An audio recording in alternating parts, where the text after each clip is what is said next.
History remembers the empires, but the strangest places on Earth were never meant to be remembered at all. Entire cities buried beneath empty deserts, temples consumed by jungle so completely they vanished for centuries, underground worlds carved into stone, hidden beneath ordinary villages as if someone wanted them erased from the surface forever. Some was discovered by accident. Others only appeared after earthquakes, droughts, or collapsing caves exposed what had been hidden below for thousands of years. In Turkey, the underground city of Derinkuyu descends deep beneath the earth with tunnels, ventilation shafts, and sealed chambers large enough to shelter entire populations. Across the Sahara, ruined settlements and strange stone structures stand in places now too hostile for human survival. Evidence that forgotten civilizations once thrived where almost nothing can live today. And in Cambodia, archaeologists are still uncovering massive temples beneath roots and jungle thick enough to hide entire monuments from the modern world.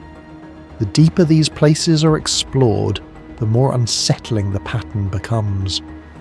Civilizations appearing suddenly, disappearing without clear answers, leaving behind ruins that feel less like lost history and more like fragments of something intentionally hidden from time itself.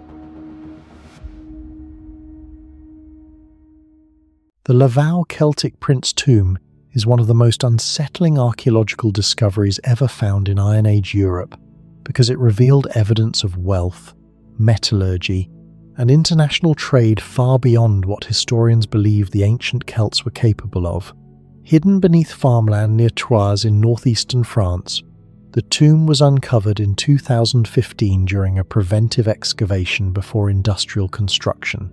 Archaeologists first detected a massive circular mound nearly 40 meters wide. Beneath it was a carefully constructed wooden burial chamber containing gold jewelry, a ceremonial chariot, imported Mediterranean artifacts, and a gigantic bronze cauldron decorated with Greek mythological figures. Almost immediately, the discovery challenged one of the oldest assumptions about ancient Europe.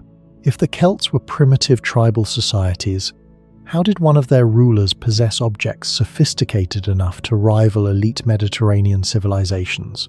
The tomb dates to around the 5th century BCE during the late Hallstatt period, a time when powerful Celtic elites controlled major trade routes across Western Europe.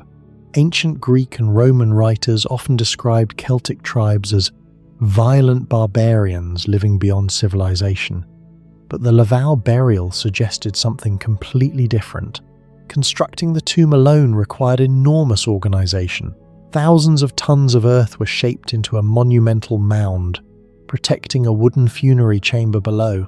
Archaeologists believe the individual buried inside was an elite ruler who controlled valuable trade networks linking northern Europe with the Mediterranean world. The most important object inside the tomb was the enormous bronze cauldron placed near the burial chamber. Nearly 1 meter in diameter, the vessel represented a level of engineering rarely associated with Iron Age Europe. Its handles were decorated with sculpted heads connected to Achelous, the Greek river god, while the center showed Dionysus reclining beneath grapevines. Archaeologists immediately recognized that the artistic style was Mediterranean, likely produced by Greek or Etruscan craftsmen, somewhere near present-day Italy or Greece. Yet the object had somehow travelled hundreds of kilometres inland into Celtic territory. This became one of the greatest mysteries surrounding the site. Transporting such a massive bronze object through Iron Age Europe would have been extremely difficult. The cauldron weighed hundreds of kilograms and contained delicate, sculpted details easily damaged during transport. Unlike later Roman civilizations, the Celts possessed no paved road systems or advanced cargo infrastructure. Researchers believe ancient river systems such as the Rhone and Seine may have functioned as prehistoric trade highways connecting Mediterranean ports to inland Europe. But even with river transport, Moving an artifact this large required planning, manpower, and political coordination on a scale historians once thought impossible for Celtic societies. The metallurgy behind the cauldron created another major mystery. Producing a bronze vessel this large required advanced temperature control and highly precise alloy composition. Modern experimental archaeologists attempting to recreate large ancient bronze vessels have discovered how difficult it is to maintain structural consistency without modern industrial equipment. Uneven cooling can easily crack or warp the metal, yet the Lavau cauldron survived more than 25 centuries underground while preserving remarkably sharp decorative details. Scientific analysis showed carefully balanced copper and tin ratios that helped resist deterioration over time. Researchers compared the preservation quality to other ancient metallurgical mysteries, such as the Delhi iron pillar, which remains largely resistant to corrosion after more than 1,600 years. In both cases, ancient metalworkers appear to have possessed practical knowledge far beyond what historians traditionally associated with prehistoric societies. The gold artifacts discovered inside the tomb reinforced the idea that the buried ruler belonged to an extremely wealthy aristocratic class. Archaeologists uncovered an elaborate gold torque worn around the neck along with finely crafted bracelets and ornaments. The precision of the metalwork suggested access to highly skilled craftsmen capable of advanced shaping and decorative techniques. Similar elite Celtic jewellery had previously been discovered at sites such as Vix in France and Hochdorf in Germany, but Lavau became one of the clearest examples of how widespread and interconnected Celtic elite culture may actually have been. Rather than isolated tribes, archaeologists increasingly believe powerful Celtic rulers controlled regional economies, trade routes, and diplomatic relationships across large parts of Europe. The ceremonial chariot buried inside the chamber added another important layer to the mystery. Chariot burials were extremely rare and usually reserved for the highest-ranking elites. Constructing such vehicles required advanced woodworking, ironworking, and trained animals. In many ancient cultures, wheeled vehicles symbolized military authority and political power. Archaeologists believe the burial ceremony itself was likely a massive display of wealth and status designed to reinforce the ruler's prestige even after death. Similar chariot burials across Iron Age Europe suggest that elite Celtic rulers shared common political and ceremonial traditions over enormous distances. One of the most significant discoveries at Lavau involved evidence of Mediterranean drinking rituals adopted by Celtic elites. The giant bronze cauldron was likely used during ceremonial feasts involving imported wine. Greek writers described Celtic nobles consuming Mediterranean wine during political gatherings and ritual banquets. Archaeologists discovered that imported amphorae and drinking vessels appear repeatedly at elite Celtic sites across Europe. This suggests long-distance trade was not occasional, but deeply established. The Lavau tomb proved that luxury goods, artistic styles, and political symbolism were moving across Europe centuries before Roman domination. Along the cold coastline of Home Next the Sea in Norfolk, England, storms uncovered something that had remained hidden beneath mud for more than 4,000 years. Buried near the edge of the North Sea was a perfect circle of ancient oak posts surrounding a massive tree stump placed upside down in the earth. The structure dated to around 2049 BCE, yet archaeologists could not explain why prehistoric people would drag enormous oak trunks into a coastal marsh only to bury the center tree inverted like a ritual object. The monument would later become known as Seahenge, one of the strangest and most unsettling Bronze Age discoveries ever found in Britain. Seahenge was discovered accidentally in 1998, after powerful tides and coastal erosion stripped away layers of sediment along the Norfolk coast.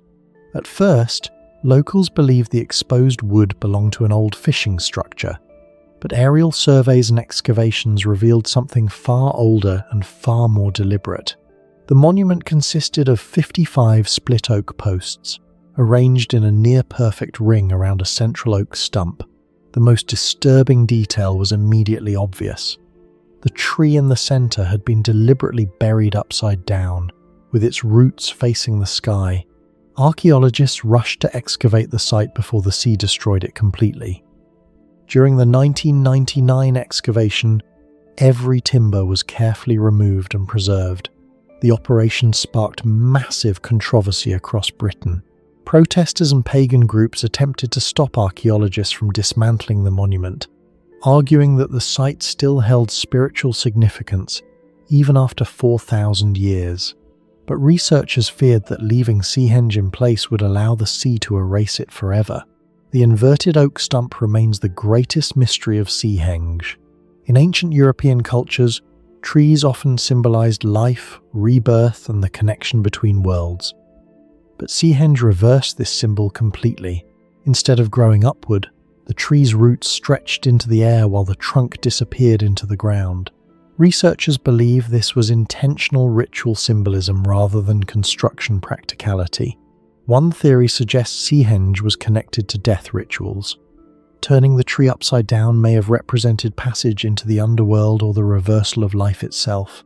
Some archaeologists compare the idea to ancient cosmological beliefs where trees acted as bridges between the human world and the realm of the dead. Another theory proposes the site functioned as a restricted ceremonial chamber. The tightly packed oak posts enclosed the center almost completely, preventing outsiders from clearly seeing what occurred inside. Unlike large public monuments, Seahenge feels hidden and isolated, as though whatever happened there was never intended to be witnessed openly. The lack of evidence makes the mystery even stronger. No large burial site was discovered nearby. No inscriptions explained its purpose. No treasure or weapons were found inside the circle. Everything about Seahenge appears deliberate, but almost nothing explains why it existed. Although Seahenge looks simple compared to massive stone monuments like Stonehenge, its construction required surprising technical skill. The builders selected oak, one of the hardest woods in Britain. Even with modern tools, cutting fresh oak demands enormous force. Bronze Age communities accomplished this using primitive bronze axes and stone tools. The wooden posts were not randomly placed. Many were split and shaped with remarkable consistency, then positioned in controlled alignment around the center. Archaeologists believe ropes, markers, and geometric planning were used to maintain the circle's shape despite the lack of modern measuring instruments. The central oak stump would have weighed several tons before transportation. Moving such a massive object through unstable coastal marshland would have been extremely difficult. Wet ground creates suction that traps heavy loads, making transportation far harder than on dry terrain. This raises one of the biggest questions surrounding Seahenge. Why build such a labor-intensive monument in a dangerous tidal environment instead of on stable inland ground? The answer appears connected to ritual rather than practicality. The site shows almost no evidence of permanent human occupation.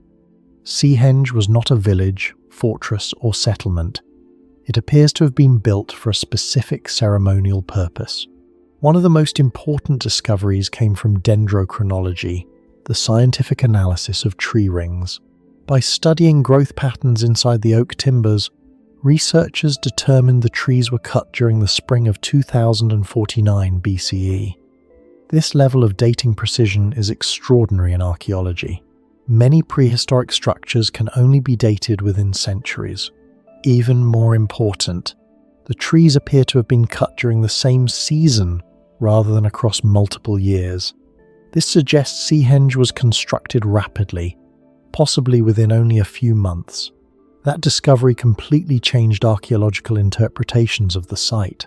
Seahenge was not a monument gradually expanded over generations. It was a focused project built with urgency and coordination. Something significant may have occurred within that Bronze Age community: a death ritual, environmental crisis, religious ceremony, or social event important enough to organize labor and construct an isolated monument beside the sea. The speed of construction suggests the site may have been used for a short but highly significant purpose. Another major mystery is how Seahenge survived for more than 4,000 years. Wooden monuments from prehistory almost never remain intact. especially near saltwater coastlines. Normally, oxygen, bacteria, and fungi rapidly destroy timber over time, but Seahenge became buried beneath oxygen-poor mud shortly after abandonment. Without oxygen, microorganisms responsible for decay could not fully decompose the oak.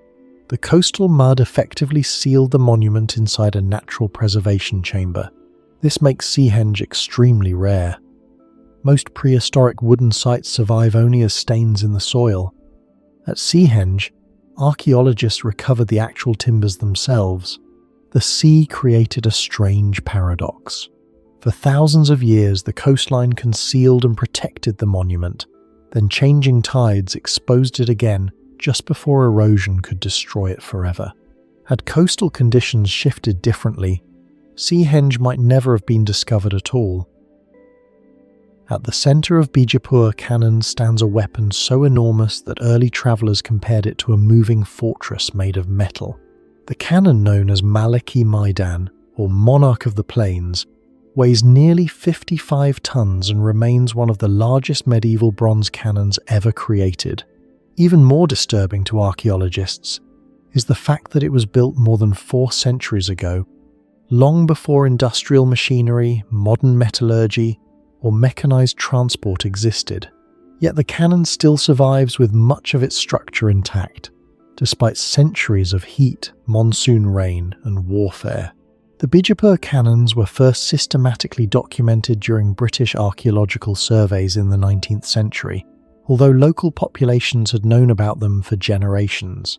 Historical inscriptions indicate that Maliki Maidan was cast around 1549 for the Deccan Sultanates during a period of escalating artillery warfare across India.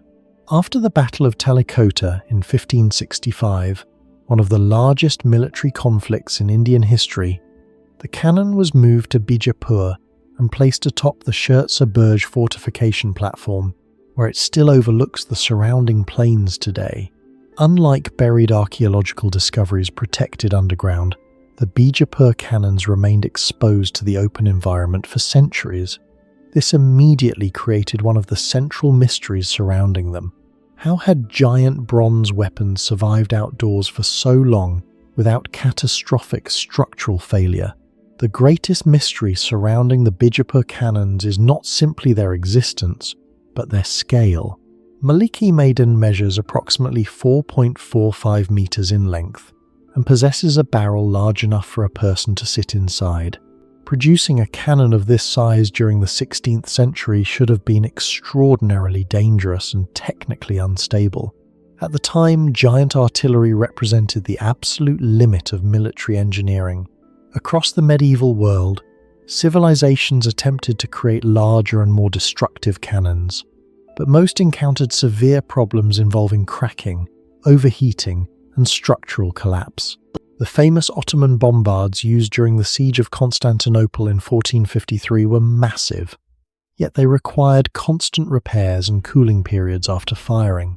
In Europe, giant cannons such as Mons Meg in Scotland were so difficult to maintain that many eventually became ceremonial weapons instead of battlefield artillery. The Bijapur cannons belong to this same category of super weapons, yet some survived in surprisingly stable condition. This raises a difficult archaeological question. How did the Deccan Sultanates successfully cast tens of tons of molten bronze without modern industrial technology? Bronze casting at this scale is extremely complex even today. Molten bronze reaches temperatures above 1000 degrees Celsius. And if the cooling process becomes uneven, microscopic fractures can form inside the metal. A cannon might appear stable externally while containing hidden weaknesses capable of causing violent explosions during firing. Modern foundries solve these problems using computer-controlled heat systems, industrial molds, pressure analysis, and structural testing. 16th century metalworkers possessed none of these systems. Yet the Bijapur cannons demonstrate a level of thermal control and metallurgical precision that many historians once believed impossible for the period. Scientific examinations of the Bijapur cannons suggest they were primarily cast using bronze alloys composed of copper and tin, possibly containing traces of lead, arsenic, and iron depending on the individual weapon. Bronze was preferred for giant artillery because it resisted corrosion more effectively than iron and could absorb explosive pressure more safely during firing. However, creating enormous bronze cannons required massive quantities of raw material and highly controlled casting conditions. What fascinates researchers most is the durability of these cannons after centuries of exposure to harsh environmental conditions. Bijapur experiences intense heat, seasonal monsoon moisture, oxidation, and dramatic temperature fluctuations, all of which normally accelerate metal corrosion, yet several cannons still retain relatively smooth surfaces and visible inscriptions despite remaining outdoors for hundreds of years. Some metallurgists believe the Deccan foundries may have mastered unusually stable alloy formulas combined with slow cooling techniques that reduced internal stress. Others suggest that protective oxide layers gradually formed over time, creating natural defensive coatings similar to the patinas seen on ancient bronze statues. Comparisons are often made with another Indian metallurgical mystery, the Delhi iron pillar, which resisted corrosion for more than 16 centuries despite being exposed to open-air conditions. Although the technologies behind the two artifacts differ significantly, both suggest that ancient Indian metallurgists possessed advanced practical understanding of metal behavior long before the development of modern chemistry. The deeper researchers study the Bijapur cannons, the more they challenge older assumptions that pre-industrial metallurgy was primitive or limited. Casting the cannons may not have been the greatest engineering challenge. Transporting them was likely even more difficult. Historical accounts suggest that giant cannons were moved using combinations of elephants, wooden wagons, rollers, and large labour crews. But the logistics involved remain almost unbelievable. A 55-ton bronze cannon transported across uneven medieval terrain without steel infrastructure or hydraulic systems presents enormous engineering problems. Even minor shifts in weight distribution could destroy wooden support systems. Roads capable of carrying such massive loads were rare, and seasonal monsoon rains frequently turned transportation routes into unstable mud. Some historians believe temporary roads may have been constructed specifically for artillery movement, while others propose systems involving layered timber tracks and synchronized pulling teams. Archaeologists continue debating the exact methods because surviving records are extremely vague. This uncertainty creates one of the most compelling mysteries surrounding the Bijapur cannons. Historians know the weapons were moved. They simply do not fully understand how. The same logistical mystery appears throughout ancient engineering history. Researchers still debate how Roman obelisks, Baalbek megaliths, and massive Egyptian stone blocks were transported without modern machinery. The Bijapur cannons represent a similar problem, except instead of stone, medieval engineers were moving gigantic bronze weapons weighing tens of tons. The Bijapur cannons were not simply military tools, they were psychological weapons designed to intimidate entire armies. Historical descriptions suggest that giant bronze cannons produced deafening shockwaves, ground vibrations, and enormous smoke clouds when fired. In a pre-industrial world, the sound alone could terrify soldiers long before the cannonball struck its target. Some historical accounts claim the explosions could be heard kilometers away. This transformed giant artillery into political symbols. Possessing colossal cannons demonstrated not only military strength, but also industrial capability, technological sophistication, and control over vast resources. Throughout history, civilizations repeatedly built oversized weapons partly for psychological impact. The Ottoman super bombards, the Russian Tsar cannon, and even giant railway guns during World War II followed the same logic. The larger the weapon appeared, the more unstoppable the civilization behind it seemed. Above the volcanic mountains of modern Armenia, nearly 2,300 meters above sea level, black stone walls still stand against snowstorms, earthquakes, and almost 1,000 years of destruction. The fortress is known as Ambered Fortress. Built directly onto the slopes of Mount Aragats, Ambud was constructed in one of the harshest environments in the Caucasus. Yet despite freezing winters, seismic activity, and invasions that destroyed entire kingdoms, large sections of its basalt walls remain standing, with a durability that archaeologists still struggle to fully explain. Ambud had never completely disappeared from local memory, but major archaeological investigations only began during the 19th and 20th centuries. Soviet-era excavations later uncovered collapsed corridors, underground storage rooms, bath systems, defensive towers, and hidden water channels buried beneath centuries of rockfall and snow erosion. What surprised archaeologists was not only the scale of the fortress, but the engineering behind it. Ambud was not simply a castle, it was a survival structure designed for extreme mountain conditions. Every section of the fortress appeared adapted to volcanic terrain, freezing temperatures, and long-term military defense. The fortress occupied a naturally defensive plateau protected by steep river gorges on multiple sides. Instead of reshaping the mountain, its builders integrated the landscape directly into the defensive system, reducing construction requirements while maximizing visibility across surrounding valleys. The greatest mystery surrounding Ambud is the material used to build it. Most of the fortress was constructed from basalt, an extremely dense volcanic rock formed from cooled lava. Unlike softer limestone used in many ancient monuments, basalt is far harder to quarry and shape. This creates a major archaeological problem. Basalt commonly reaches around 6 on the Mohs hardness scale, while limestone used in structures like the Egyptian pyramids is often closer to 3 or 4. Cutting, transporting, and fitting basalt blocks requires significantly greater effort and stronger tools. Yet Ambud's walls contain massive fitted stones placed across steep volcanic terrain nearly 2,300 meters above sea level. Some wall sections remain tightly aligned even after centuries of earthquakes and freezing winters. Transporting such material to the site would have been extraordinarily difficult. The mountain environment includes narrow routes, unstable slopes, heavy snowfall, and freezing temperatures for large portions of the year. Even modern transport equipment struggles in the region during winter conditions. Archaeologists still debate how medieval builders managed large-scale basalt construction in such an environment without advanced machinery.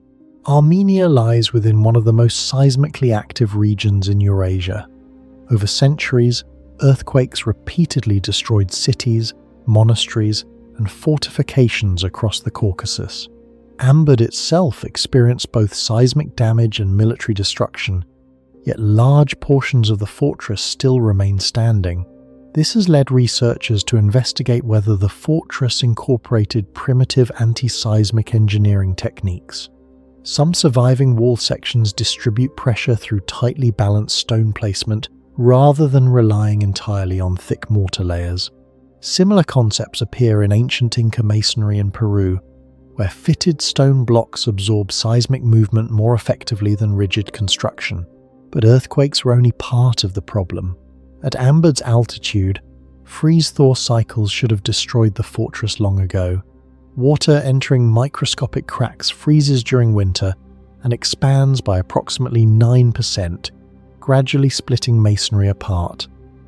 In many cold regions, medieval structures deteriorate rapidly under these conditions. Yet sections of Ambud's original basalt walls still remain structurally stable after nearly 1,000 years. Researchers suspect the builders may have used specially adapted mortar mixtures containing volcanic minerals that improve flexibility and moisture resistance. However, the exact composition remains uncertain, and some restoration attempts using modern cement have deteriorated faster than original medieval sections. Perhaps the most remarkable engineering feature of Ambud was its ability to survive isolation. Ancient sieges were usually decided by access to water rather than military strength. Mountain fortresses often collapsed once freshwater supplies failed. Ambud somehow overcame this problem despite being located high above surrounding valleys. Excavations uncovered underground reservoirs, hidden channels, and protected access routes connected to the fortress. Some pathways descended toward lower elevations where water could still be reached during emergencies. Other systems appear designed to collect and store seasonal meltwater from snow and rainfall. The challenge was enormous. At high altitude, water systems face constant freezing, expanding ice fractures, and seasonal instability. Maintaining reliable freshwater supplies inside a volcanic mountain fortress would have required careful planning and long-term environmental knowledge. Archaeologists believe parts of the hydraulic network may still remain buried beneath collapsed debris and sediment layers. Ground surveys have detected possible underground voids that have not yet been fully excavated. The mystery surrounding Ambud is no longer simply how the fortress defended itself. The greater question is how it continuously sustained life in such an unforgiving environment. Ambud's defensive system reveals another unusual feature. Unlike many medieval fortresses that depended mainly on enormous walls, Ambud weaponized the mountain itself. The fortress overlooked surrounding valleys from a dominant elevation, allowing defenders to monitor movement across vast distances. Deep gorges protected multiple sides naturally, forcing approaching armies into narrow attack routes. This created natural kill zones where smaller defending forces could resist much larger armies. Military historians have noted that Ambud relied more on terrain optimization than brute architectural scale. Instead of constructing impossibly large fortifications, its builders transformed volcanic geography into part of the defense system itself. That strategy reduced construction demands while dramatically increasing defensive efficiency. In the frozen burial grounds of Tashtyk culture, archaeologists uncovered faces that looked disturbingly alive. Buried beneath layers of Siberian earth were pale, funerary masks with detailed noses, human-like expressions, painted lips, and hollow eyes staring into darkness after nearly 2,000 years underground. Some were attached to reconstructed bodies made from leather, grass, bark, and cloth. Others covered cremated remains placed carefully inside burial chambers. The discoveries shocked researchers because these were not crude ritual objects. They looked closer to preserved human portraits. The first major excavations began during Russian archaeological expeditions in the 20th century across the Minusinsk basin near the Yenisei River. What initially appeared to be ordinary nomadic graves soon revealed one of the strangest funerary traditions ever discovered in Eurasia. The Tashtyk culture existed roughly between the 1st and 5th centuries AD in southern Siberia. Unlike Rome, Han, China, or Persia, they left behind almost no written records. Most knowledge about them comes entirely from burial mounds, frozen tombs, and preserved ritual objects. Yet despite their historical obscurity, the Tashtyk funerary masks displayed a level of realism that archaeologists did not expect from a remote Siberian society. Many masks appeared anatomically accurate, with carefully shaped cheekbones, jawlines, and eye structures unique to individuals rather than generalized symbolic faces. Some even preserved traces of red, white, and black pigments after centuries underground. One of the greatest mysteries surrounding the masks is the technology used to create and preserve them. Most were made from layered mixtures of plaster-like gypsum, clay, organic fibers, and natural pigments. Under normal conditions, these materials crack rapidly over time, especially in environments with severe temperature fluctuations. Siberia presents some of the harshest preservation conditions on Earth. Temperatures in the region can shift dramatically between seasons, creating expansion and contraction cycles capable of destroying delicate surfaces. Yet many Tashtyk masks survived for nearly 2 millennia, with facial structures still clearly visible. Microscopic studies revealed that the masks were constructed in multiple thin layers rather than a single solid cast. Some researchers believe this reduced stress fractures and increased long-term durability. Others suggest the builders intentionally combined mineral and organic materials to create a primitive composite structure capable of resisting cracking. The preservation becomes even more impressive when compared with funerary artifacts from other ancient civilizations. Egyptian burial masks often survived because of dry desert climates and sealed tombs. Roman wax death masks rarely lasted because the material degraded rapidly. Tashtyk masks, however, survived inside freezing underground chambers where moisture and temperature instability should have destroyed them long ago. Some still retain visible paint despite repeated freeze-thaw cycles over centuries.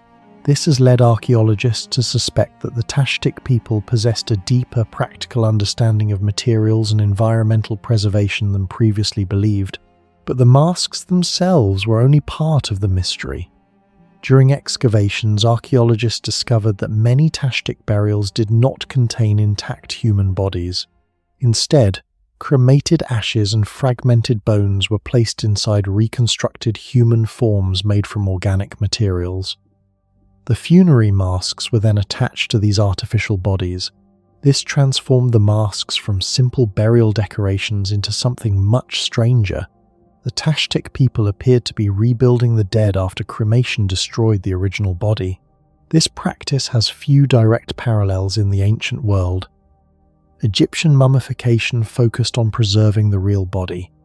The Tashtyk method did the opposite. They destroyed the physical body through cremation, then recreated a symbolic human form afterward. Some archaeologists believe the masks functioned as spiritual containers, allowing the soul to retain identity in the afterlife.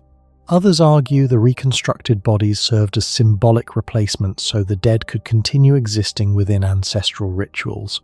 Several masks display highly individualized features rather than idealized faces, suggesting realism was intentional. In some cases, forensic comparisons indicated the masks may have resembled the actual facial proportions of the deceased. The realism of the faces became one of the most unsettling aspects of the discoveries. Unlike stylized ritual masks from many ancient cultures, Tashtyk examples often appear emotionally human. Slight asymmetries in the mouth, uneven brows, and carefully shaped eyes create the impression of preserved personalities rather than symbolic representations. Some masks contain painted pupils or darkened eye sockets that appear almost alive under low light. Archaeologists working inside excavation chambers frequently describe the experience as deeply eerie because the faces seem to stare back across 2,000 years of history. Another major mystery emerged from the physical appearance of the people themselves. Anthropological analysis revealed that the Tashtyk population showed a mixture of Eastern and Western Eurasian features. Some reconstructed faces displayed narrow noses, deep-set eyes, and facial structures associated with Scythian steppe populations. Others possessed characteristics linked more closely to East Asian ancestry. DNA evidence from related Siberian burials confirmed large-scale genetic mixing across the Eurasian steppe long before the Silk Road reached its peak. This suggests the Tashtyk culture may have existed at an important crossroads connecting Siberia, Central Asia, and distant Western regions.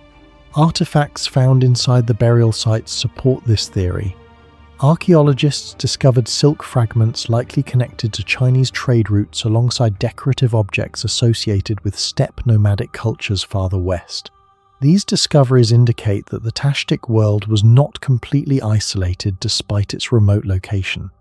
Instead, it may have been part of a vast network of migration and cultural exchange stretching across Eurasia. The funerary masks therefore preserve more than individual faces. They may represent one of the forgotten intersections between ancient Eastern and Western civilizations. In the empty grasslands of Central Asia, thousands of stone warriors still stand facing the horizon. Some are isolated in remote valleys, others form long lines stretching beside ancient burial mounds across Kazakhstan, Mongolia, and Kyrgyzstan. Their faces are human, detailed and unsettling carved eyes, weapons, belts and cups, still visible after more than 1,000 years of wind erosion. Archaeologists call them Balbal statues, monuments created by early Turkic nomads between the 6th and 10th centuries CE. But the deeper researchers investigate these silent figures, the stranger they become. No one fully understands who they represent. why nomadic civilizations built them across such enormous distances, or how their stoneworking traditions became so consistent across the Eurasian steppe without centralized cities or permanent stone empires. Balbal stone warrior statues were first systematically studied during Russian expeditions in the 19th century, though local communities had known about them for centuries. Archaeologists soon realized the statues were connected to ancient Turkic burial complexes, often positioned near kurgans, large earth burial mounds used by elite warriors and rulers. Excavations in Mongolia's Orkhon Valley uncovered ritual enclosures surrounded by rows of baubles extending across the steppe. Similar discoveries later appeared in Kazakhstan, Siberia, and Kyrgyzstan. Some statues stood alone, but others formed entire ceremonial lines. This immediately separated Balbals from ordinary grave markers. They appeared to belong to a much larger ritual system spread across thousands of kilometers.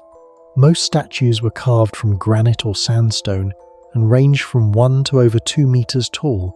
Many depict armed figures holding cups or short blades against their chests. Despite their age, some still preserve detailed facial features and clothing carvings. The greatest contradiction surrounding the Balbals is the civilization that created them. Ancient Turkic societies were highly mobile horse cultures. Unlike Rome, Egypt, or China, they did not build vast stone cities or centralized architectural empires.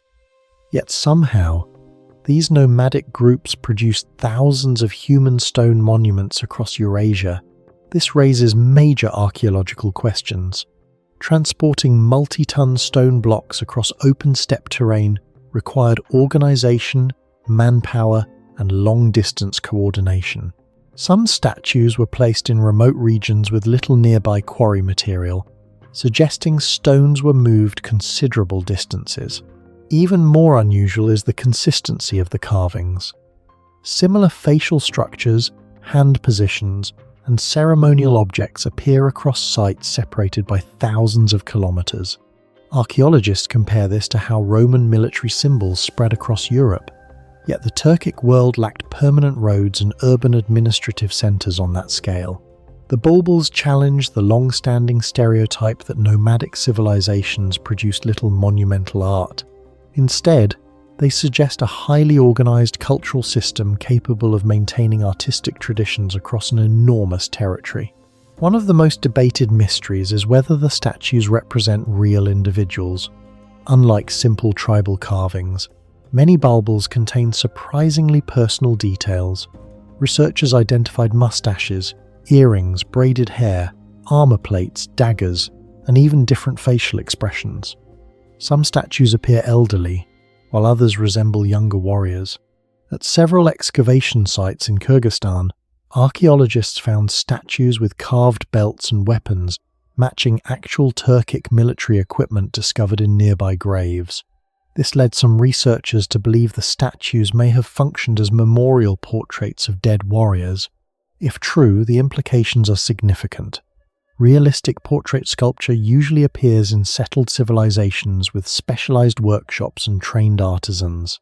Yet no major Turkic sculptor cities have ever been discovered. The statues suggest that steppe societies possessed far more advanced artistic traditions than historians once believed. Comparisons are often made to the Moai statues of Easter Island. Both cultures created large human stone figures in difficult environments using limited technology. But while the Moai are concentrated on a single island, Balbals are scattered across an entire continent-sized region, making their distribution even more difficult to explain. Almost every Balbal holds an object pressed against the chest or stomach. Most commonly these are cups, bowls, or cylindrical containers. Others hold short knives or unidentified ceremonial items. The repeated gesture appears too consistent to be decorative. Archaeologists believe it held spiritual meaning, but no consensus exists about its purpose. One theory suggests the cups were connected to funerary drinking rituals common among Turkic elites. Ancient steppe societies often held ceremonial feasts during burials, sometimes involving fermented mare's milk or alcohol offerings. Another theory argues the vessels symbolized offerings carried into the afterlife. Excavations in Mongolia deepened the mystery further. Researchers uncovered burned offerings, animal sacrifice remains, and stone altars surrounding several Balbal complexes. These discoveries indicate the statues were part of ongoing rituals rather than simple grave markers. Unlike Egyptian tombs or Roman monuments, the Balbals contain almost no written explanations. Archaeologists are forced to interpret them through positioning, excavation layers, and comparisons between sites. That absence of written records leaves many interpretations uncertain. On a limestone plateau above the jungles of central Java, the ruins of Ratu Boko overlook the great temples of Prambanan like the remains of a forgotten kingdom. Massive stone gates still stand against the horizon. Artificial caves cut deep into the rock. Ancient pools remain carved into the hilltop. Yet after more than a century of excavation, archaeologists still cannot fully explain what this place truly was. It is called a palace, but almost no evidence suggests large numbers of people ever lived there. It resembles a fortress, yet many of its structures appear ceremonial instead of military. The deeper researchers investigate Ratu Boko, the more the site begins to feel like something far stranger than a normal royal complex. Ratu Boko is located roughly 3 kilometers south of Prambanan in modern-day Yogyakarta, Indonesia. The ruins sit nearly 200 meters above the surrounding plains, giving the site direct visibility across central Java and toward Mount Merapi, one of the most dangerous volcanoes in Southeast Asia. The site first attracted major archaeological attention during Dutch surveys in the late 19th century. Early excavations uncovered collapsed gates, stone terraces, inscriptions, ritual pools, and defensive walls spread across more than 16 hectares of elevated terrain. One inscription dated around 792 CE mentioned a Buddhist monastery called Abhayagiri Vihara, connected to the ruler Rakai Panangkaran. But the structures uncovered at the site did not fully resemble a monastery. Instead, archaeologists found evidence of fortified compounds, elevated ceremonial areas, and elite architecture, more similar to a royal complex. From the very beginning, Ratu Boko created confusion. Every excavation seemed to contradict the previous interpretation. One of the greatest mysteries surrounding Ratu Boko is its location itself. Unlike nearby Prambanan, which was constructed on relatively flat land, Ratu Boko was built directly onto uneven limestone hills. Transporting heavy volcanic andesite stone up steep slopes during the 8th and 9th centuries would have required enormous labour coordination. Some blocks used throughout the complex weigh several tons. Even with modern equipment, constructing large stone architecture on unstable elevated terrain requires advanced planning. Yet ancient builders not only transported the material upward, they also carved terraces directly into the hilltop and created leveled ceremonial spaces across difficult terrain. Compared with Borobudur, which used vastly larger quantities of stone, Ratu Boko may actually have posed greater logistical difficulty because of its geography. Borobudur stood on a more accessible landscape. Ratu Boko forced workers to build on a plateau, surrounded by steep drops and exposed rock. This raises a major question archaeologists still debate today. Why build here at all? The answer may involve sacred geography. In ancient Javanese belief systems, mountains were associated with divine authority and cosmic power. From Ratu Boko, rulers could visually dominate the plains below, while remaining physically connected to volcanic highlands considered spiritually important. The location may have been designed as both a political statement and a ritual center, but the engineering challenge remains difficult to explain. The higher archaeologists map the plateau, the more deliberate the construction appears. The most unsettling mystery at Ratu Boko is not what archaeologists found, but what they failed to find. The site contains monumental gates, enclosed courtyards, audience platforms, pools, walls, and ceremonial pathways. Everything about the architecture suggests elite authority, yet excavations uncovered surprisingly little evidence of normal daily life. There are few traces of large kitchens, few residential remains, limited waste deposits, almost no dense civilian settlement surrounding the complex. Compared with ancient capitals like Angkor or Tikal, where massive populations left clear evidence of occupation, Ratu Boko feels strangely empty. This contradiction has led to multiple theories. Some researchers believe the site was never intended as a permanent capital. Instead, it may have functioned as a ceremonial retreat reserved for elite rituals, temporary royal gatherings, or sacred political events. Others argue it was a heavily restricted compound where only priests, nobles, or rulers were allowed access. The architecture supports this idea. The famous stone gates do not resemble purely defensive entrances. Their symmetrical design creates controlled movement through successive layers of space, almost like a ritual procession. Visitors entering the complex would have passed through narrowing corridors framed by towering stone structures, creating psychological separation from the outside world. At many ancient sites, palaces reveal how people lived. At Ratu Boko, the ruins mostly reveal how people controlled access. Among the strangest structures at Ratu Boko are the artificial caves carved directly into the limestone hills surrounding the complex.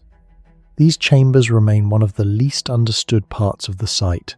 Unlike natural caves later reused by humans, these spaces appear intentionally shaped. Some are small and isolated, while others overlook the plains below from hidden positions away from the main compounds. Archaeologists still debate their purpose. The caves show little evidence of permanent habitation, suggesting they were used temporarily rather than as shelters or storage spaces. Many historians believe they may have served as meditation chambers for elite spiritual practices. This theory connects with the Buddhist inscription discovered at the site. Ancient rulers in Java often combined political authority with religious ritual, and isolation inside caves was associated with meditation, ascetic practice, and spiritual preparation. Yet the caves create another contradiction. Why would a supposed palace include isolated ritual chambers carved into surrounding cliffs? The combination of fortified architecture, ceremonial gates, and meditation caves makes Ratu Boko feel less like a city and more like a controlled sacred complex. Even today, the atmosphere around the caves feels unnervingly silent. Wind echoes through the stone openings, while the surrounding plateau remains exposed to the vast plains below. Archaeologists can measure the structures, but the emotional effect of the site remains difficult to explain. Water should have been one of the greatest problems for Ratu Boko. The complex sits on elevated dry terrain, yet archaeologists uncovered sophisticated pools, reservoirs, and channels carved directly into stone. Some sections show surprisingly precise masonry designed to reduce leakage and withstand seasonal erosion. Maintaining stable water supplies on a hilltop plateau during the tropical dry season would have required careful engineering. Researchers still debate how water was collected and distributed throughout the site. Some believe rainwater harvesting systems fed the reservoirs through hidden channels beneath the terraces. Others suggest underground springs may once have existed nearby. The pools themselves may also have served ritual purposes. Across Hindu and Buddhist traditions in Southeast Asia, water purification ceremonies played a major role in elite religious practice. This means the hydraulic system may not have been designed purely for survival, but also for sacred ceremonial use. Compared with the enormous hydraulic networks of Angkor, Ratu Boko was smaller in scale, but its elevated position may have made water management even more technically demanding. Stone monuments survive across Egypt. Temples still rise above the Nile. Colossal statues continue to stare across the desert after thousands of years. But hidden far from the pyramids and royal tombs lies a place that feels completely different from the rest of ancient Egypt. No giant temples stand here. No golden treasures were buried beneath the sand. Instead, this was a machine, a brutal industrial corridor carved through one of the harshest deserts on Earth. Wadi Hammamat stretches through Egypt's eastern desert between the Nile and the Red Sea. Today it appears lifeless, an endless valley of fractured rock, dry heat, and silence. Temperatures regularly climb above 45 degrees Celsius. Water is almost non-existent. Yet more than 4,000 years ago, thousands of workers crossed this wasteland again and again, carrying tools, supplies, statues, and blocks of stone weighing several tons. And they left something behind. The cliffs of Wadi Hammamat are covered with thousands of inscriptions, reliefs, expedition records, symbols, and carvings layered across different dynasties. Some were carved during the Old Kingdom nearly 4,500 years ago. Others came from the Middle Kingdom, the New Kingdom, the Ptolemaic period, even the Romans. Together they formed something extraordinarily rare, a continuous industrial archive written directly into stone. Most ancient sites preserve monuments. Wadi Hammamat preserves operations. That difference changes everything. Archaeologists studying the valley realized these carvings were not random graffiti. Many were official expedition records documenting royal quarry missions sent by pharaohs themselves. Names of officials appear beside detailed accounts of journeys into the desert. Some inscriptions mention thousands of workers. Others describe the transport of massive stone blocks destined for statues, sarcophagi, temples, and sacred objects. Suddenly, ancient Egypt no longer looked like isolated pyramids emerging magically from the sand. Wadi Hammamat exposed the hidden infrastructure behind the civilization, and the deeper researchers looked, the stranger the site became. The valley was famous for a dark green-grey stone called Bekan stone, a form of greywacker prized across ancient Egypt for its strength and appearance. Pharaohs used it for statues, ceremonial vessels, and elite monuments because the stone was extraordinarily durable. Even today, many artifacts made from it remain sharply preserved despite thousands of years of erosion. But extracting it should have been incredibly difficult. Greywacker is extremely hard, comparable in toughness to some granites. Ancient quarry workers supposedly relied mainly on copper tools, stone hammers, wooden wedges, and brute force. Yet many extraction scars inside Wadi Hammamat suggest a surprisingly controlled process. Large sections were separated without catastrophic cracking. Some unfinished blocks reveal cuts and fracture lines that appear carefully planned long before the stone was removed. This raises one of the site's greatest mysteries. How did Bronze Age workers repeatedly extract enormous high-quality blocks from such unforgiving rock without modern steel tools or explosives? Experimental archaeologists have attempted to recreate parts of the process using dolerite pounding stones similar to those found in Egyptian quarries. The results are exhausting even with modern knowledge. Removing a single large block could require massive coordinated labour over weeks or months. Then came the greater challenge: transportation. Because quarrying the stone was only the beginning, the real nightmare was moving it. Wadi Hammamat sits deep inside the eastern desert, far from the fertile Nile Valley. Massive blocks had to be dragged through scorching terrain with limited water and almost no natural infrastructure. Yet inscriptions suggest expeditions operated here on a scale that resembles organised state industry. One Middle Kingdom inscription describes a royal expedition under Pharaoh Senusret I involving thousands of men. Another from the reign of Mentuhotep IV references enormous logistical efforts tied to quarrying operations. Water stations were established along routes crossing the desert. Wells were dug.